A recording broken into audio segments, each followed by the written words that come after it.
Today we made some market improvements to our Baby Blue house track here, getting very, very close to done. I realized today I do need to completely rework the end for the radio edit. The end of the piece right now is very much kind of an extended DJ style long tail with the drums kind of fading out to help you fade into the next track type of piece, but the beginning is not, and I think I want to have the one I put on SoundCloud first be the radio edit version. I did actually fix the beginning. I talked to a producer friend of mine, and I've been struggling with what do I do at the beginning here, because I had the piece just originally starting here, just right there, right on the down, super loud, right in your face, right at the beginning. There was no swell into it, and the problem is that Shaper Box is a very measure dependent sort of sound. It's got a lot or effect, it's got a lot of things in it that are very contingent upon how long and where your measures are. So for instance, this tremolo Shaper Box sort of thing we've got built here is a 2-bar loop, and so if you just add a new bar at the beginning of the piece of the project, everything will be thrown off. You'll have to go through and click this button and move everything over a whole bunch of times to get it back into place. And I was like, I don't know how to fix this. And I asked a friend of mine who works in Logic, and he was like, just add 8 bars at the beginning. And then everything should line up unless you have a 16-bar loop. And I'm like, oh, that's so obvious. So just added 16 bars or added 8 bars here at the beginning, and now the beginning is, which sounds like the beginning of a piece of music. I'll probably even start it halfway through that measure and not do the whole thing there. But yeah, that is how the piece starts. Doesn't have the kind of DJ start to it. We made some market improvements here to the build section here. I'll just kind of play it for you guys.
There's a few changes we made here. One that I think is weirdly important, but so small.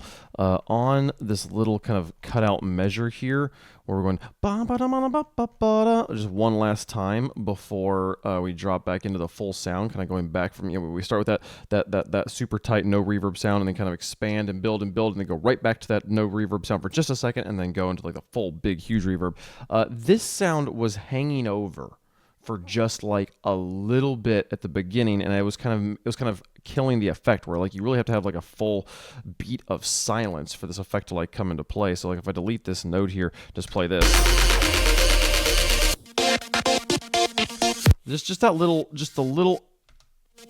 it sounds like a reverb tail hanging over instead of it sounding like the full cutoff, versus with it, it's got this so much more effective at making that change in space feel good. We also added a little volume swell here on this guy, which we also changed. I've been feeling I need to do this for a long time. That I was kind of going from this full. Well, let's just go over here where there's not an effect.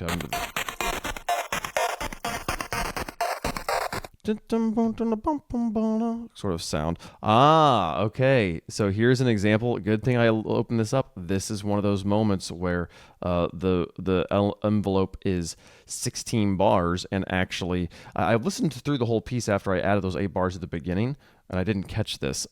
This needs to be moved over 1, 2, 3, 4, 5, 6, 7, 8. That's the sound. Okay, cool. I was so confused. I wasn't paying attention to the fact that there were other things that were happening there. This Pro Q is cutting out bass frequencies. I feel like I need to put this on top of this here. We're just doing some work here live in the episode.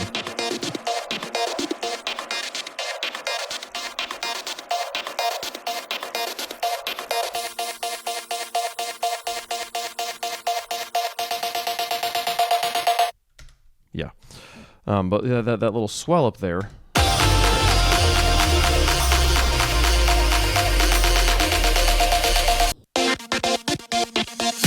takes over a little bit of the attention there in the end. We did a little bit of a handoff with the bass to our one shot here by having it swell down in volume. Have just like a little bit of like a turn down on the gain here, as that guy kind of takes over the space. We also put in most notably this as sort of an effect here. I bounced it out, put a Pro Q on it that then turns and again pulls out the bass frequencies as it goes. Also kind of like fades in with a gain, so it's which is really fun because that only happens like really one other spot in the piece over here.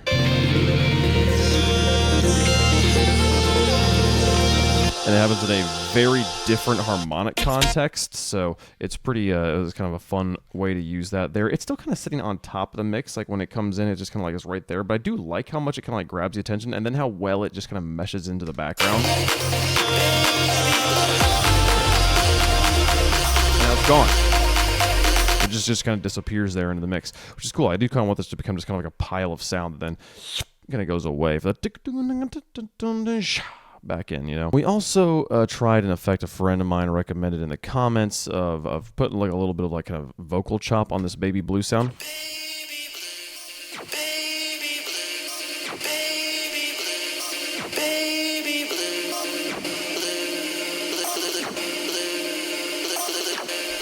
All we did was just put time shaper and just kind of like time shape the beginning of it here where the baby blue, the blue tail was. I could definitely do a better job of kind of automating that in there, but it was kind of a cool thing to make it a little bit different.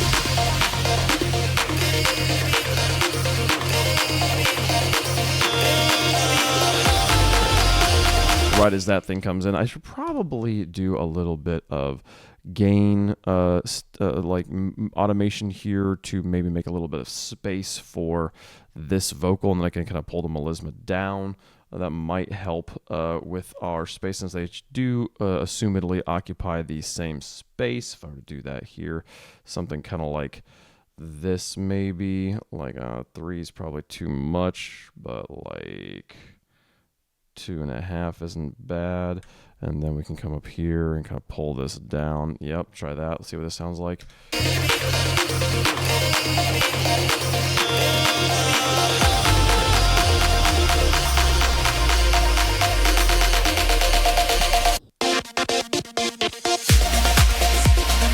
And yeah, those are the main things we did. I did some adjustment to some of the MIDI up here as well, but I feel like this is stuff that is like really, it's very like music theory kind of nerdy. Like I literally sat here and just tweaked whether this note starts on 4 or on the and of 4. It was, I just constantly was hearing it and being like, I feel like this is wrong.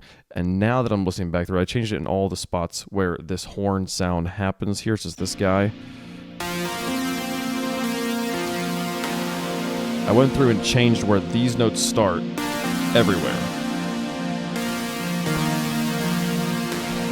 I don't know. I think I could go kind of either way, but I kept on, like, as I was listening through the piece over the last few days, being like, those notes just feel wrong. Why do they feel wrong? And so I went and adjusted them. It's one of the things I do like about leaving things in MIDI and not bouncing them to audio, is it does leave a lot of room for musicality and for like where specific notes happen. It's a little bit easier to edit that in MIDI than it is when it is already printed to audio. But we are learning, we are growing, and this piece is getting pretty close to done. I'm gonna change the end tomorrow and make it kind of match the beginning. I think I'm gonna reuse this basically.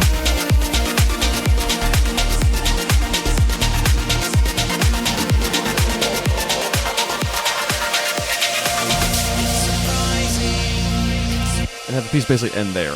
It goes like one, like, it's surprising. Just let that bass kind of ring out. Maybe have the guitar come in for just a second as it kind of like fades down and fades out. And that'll kind of be the end of the piece, which kind of matches the beginning here. We're going to do that, but just with this bit there, and that'll be the end of our piece. So, yeah, getting pretty close to done here. Excited as we come up on the end of the challenge. Thanks so much for watching. That's all we had time for today. See you tomorrow. Bye-bye.